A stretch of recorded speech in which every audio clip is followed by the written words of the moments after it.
When we look at the linebackers, Jojo Doman, obviously, he's the guy. 58 stops last year, 6.5 tackles for loss, and beyond the numbers, just watching that guy play is fun.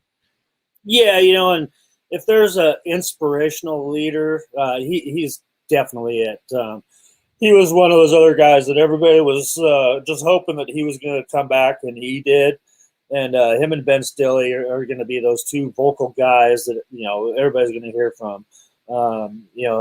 And JoJo, he's a very talented guy, and playing outside linebacker, and at that outside linebacker spot, so joining another guy, Garrett Nelson, who everybody knows his motor is second to none. Another guy, Caleb Tanner, he's going to be expected to make a lot of plays, and he already has.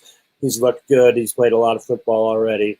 And then Damon Jackson, another guy, a tough guy, an ex-Army guy.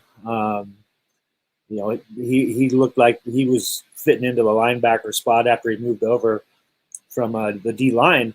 And then Dalarius Paine is another guy. He's a new incoming a JUCO guy, and he's going to add some depth there at the outside linebacker position.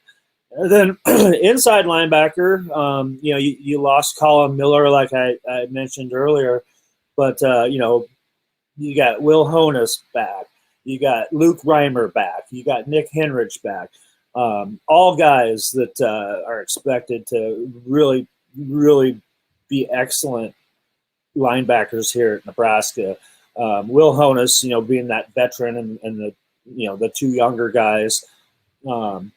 And you've got another guy that we're interested to see what he can do. And Chris Kolfcheck, he's a transfer from Northern Iowa, and he was a heck of a player at Northern Iowa. So he adds some more depth and some experience there.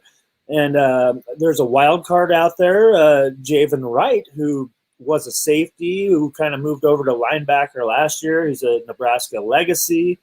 And unfortunately, he got hurt last year, and that was unfortunate what happened to him.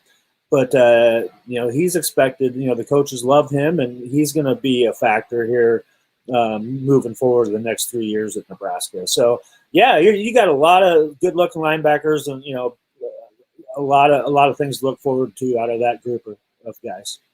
As you mentioned, Kolfcheck played a ton of football at Northern Iowa, had 144 tackles. So he was the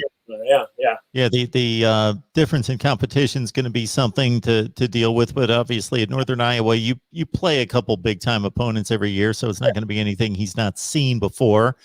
And again, considering the 8-game schedule versus usually playing 12 or 13 with the bowl game, Will Honus still had 57 tackles, 6.5 tackles for loss, and 3 sacks. So he was all over the place as well.